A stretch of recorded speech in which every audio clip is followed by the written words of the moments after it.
Welcome back, everyone. It's John, Wade Boggs fan.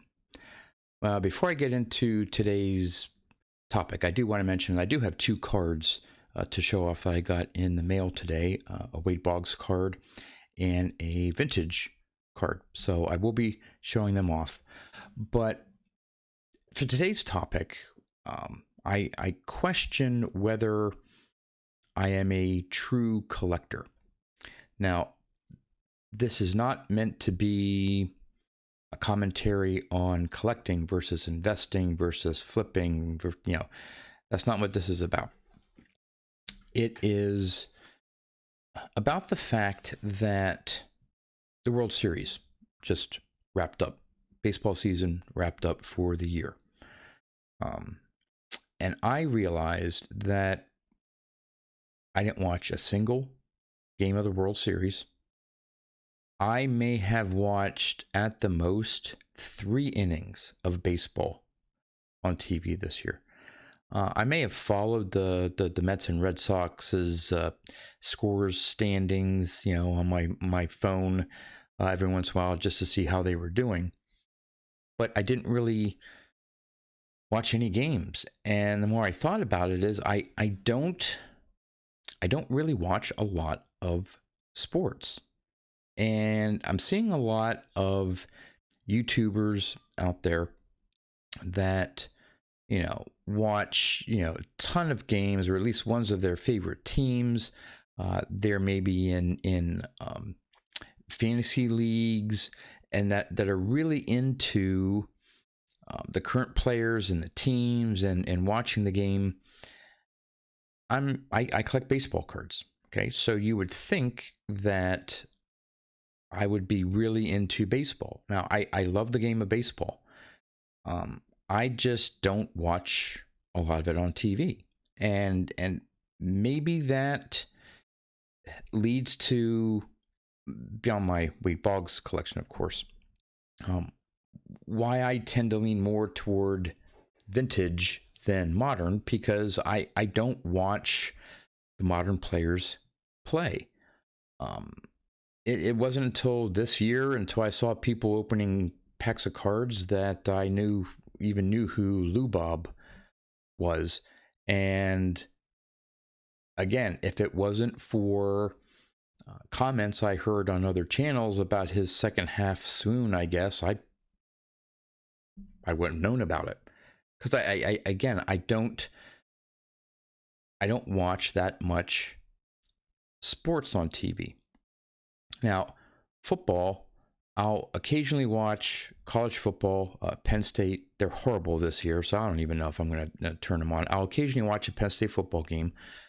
I root for the Cowboys, and they're just pathetic to watch. I mean, they're just lately been an embarrassment, just underperforming. It's just painful.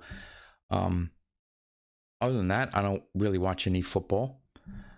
Now, what's interesting is I enjoy occasionally watching soccer, English Premier League, MLS to a little lesser extent, but I want to, support our homegrown league. And you would think, or at least I would think, that if I enjoyed watching soccer on TV, that I'd maybe want to collect players that I see on TV and watch and follow, or certain teams. Yet I don't collect any soccer cards. So I'm struggling a little bit with the fact, and while I was struggling for a title here, whether I'm a true collector. I guess the point I'm trying to raise, or the question that I'm trying to raise, is for a collector, okay, whether you're modern or vintage, but I guess more on the modern side, I would think you would need to be current, up to date, watching the sport, know who the players are, how well they're doing, or how poorly they're doing, as a basis for maybe your collection.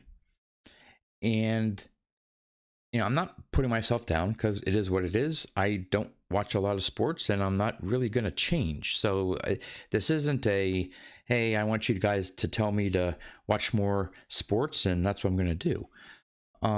but it's I don't know. It just the thought occurred to me that, watching other YouTube videos, and this isn't it's just something I've observed, that a lot of you out there are big sports fans, whether it be basketball, baseball, football, hockey, soccer, you name it. You guys watch a lot of sports. You're up to date on all the players, and I'm not. So I'm wondering if I sort of somehow fall short in being a true collector of, in this case, baseball cards, than others. Now, I'm not talking about my specific collection, because I'm sure some of you are maybe thinking, well, John, you have some really cool cards and this and that. I'm not talking about quality of someone's collection. And I don't know, maybe there's not too much point to this. It's just something I thought about, and I wanted to raise in a video to get your comments and thoughts on, does someone, not just me, does someone need to be a fan of the sport, watch the sport, know about current players and stuff like that, to be, and I don't like to use the word true, because that seems like an absolute. So I apologize that it's not meant to be, hey, yes, only those that watch sports and Sports Center every night, they're the only true collectors. I'm struggling to try to figure out exactly how to put this, but I don't know. It seems odd to me.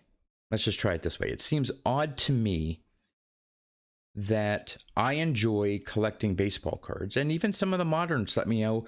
I have some Mike Trouts, and hey, I found some rookie card of Jacob deGrom. I like Jacob deGrom.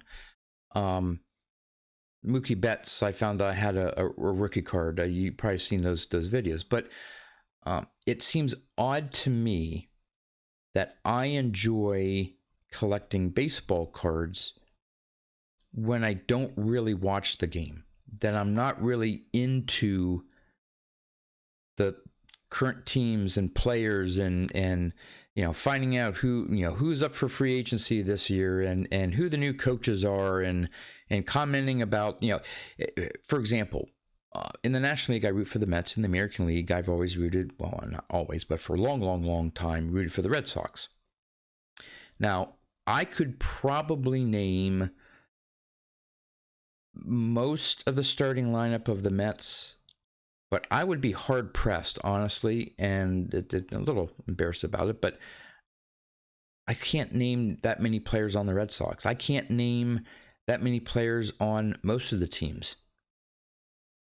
And I find it weird that, again, I have such little knowledge or interest, or time that I want to devote or can devote to watching sports on TV, and know who the players are, know how the teams are, teams going into the playoffs. Okay, I see their record, but I really don't know, how good of a team they are, things like that, because I don't watch. Like I said, I didn't watch a single inning of the World Series. Seems odd to me that I like to collect baseball cards. So I don't know. I've rambled on for a little while here. I don't want to make this video too long. Appreciate your thoughts. If you can understand maybe what I'm even talking about. I don't know. It's just something that's been eating away at me, and I thought I'd do a video about it, and just put it out there and just see what you guys think. So anyway, like I said, I do have two cards to show off: a Wade Boggs card and a vintage card. I think it's a 1980 that I picked up. So I'm going to turn the camera around and let's go take a look at the two cards I got in the mail. All right, as always, we'll start off with the Wade Boggs card. And this is a relic card, an insert. It's from 2020 Topps. It is the 1985 All-Star Design relic, bat relic, red version, the red parallel. And it is serial numbered 225. Nice pickup there. In fact, this is the first. There's the base. There is the black version, and I want to say the base is I forget what it's numbered out of. And you think I'd know with my checklist and stuff. I just didn't have it handy. I think there's, other than the 1 of 1, I think there's the red, maybe one other parallel version, and the base, I think. And of course, I started off with the the hardest. This is the first one of the 85 All-Star relics that I have from 2020. I may have said 2000, but the 2020 Topps. So there's that one there.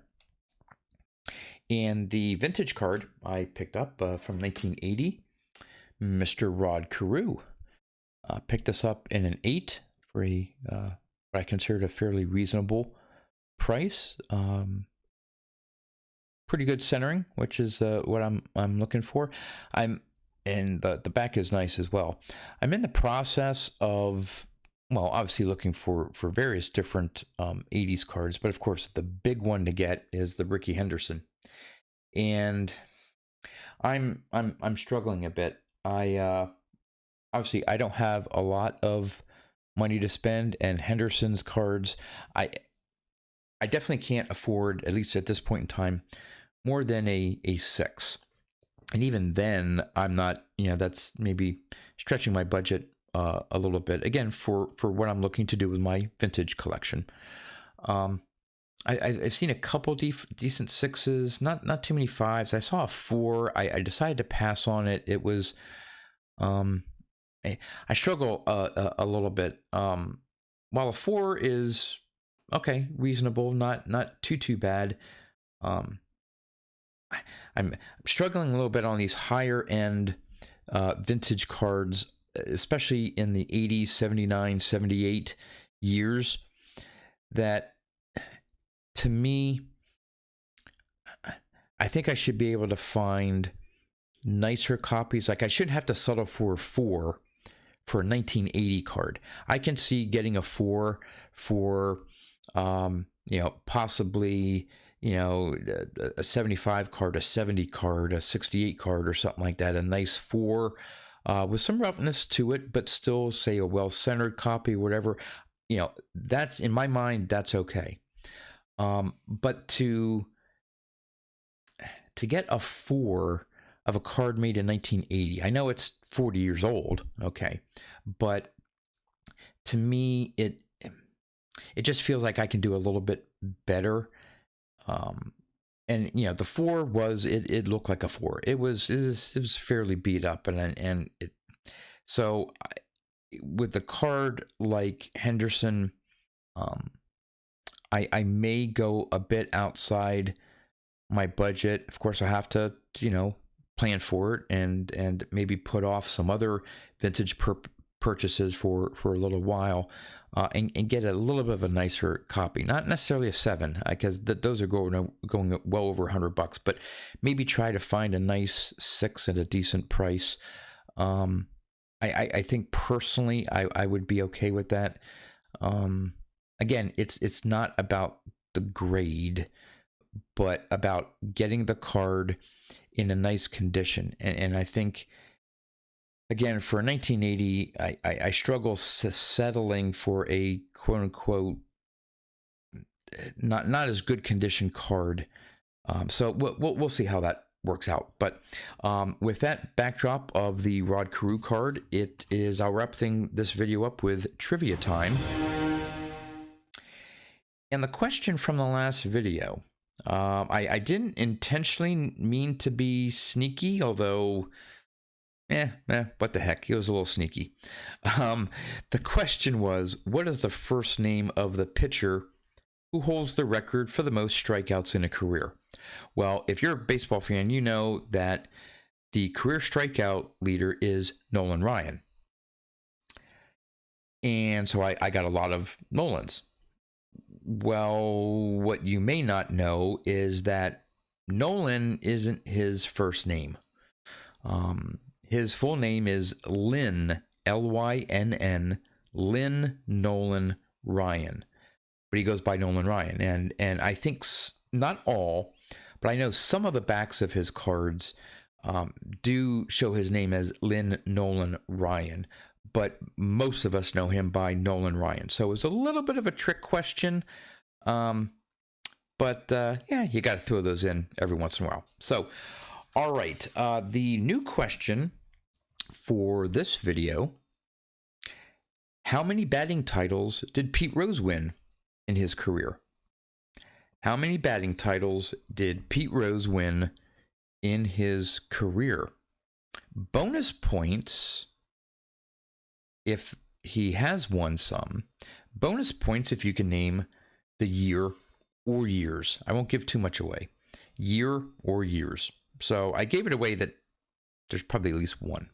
But something fairly easy you could look up, but take a stab at it without looking it up, and let me know in the comments.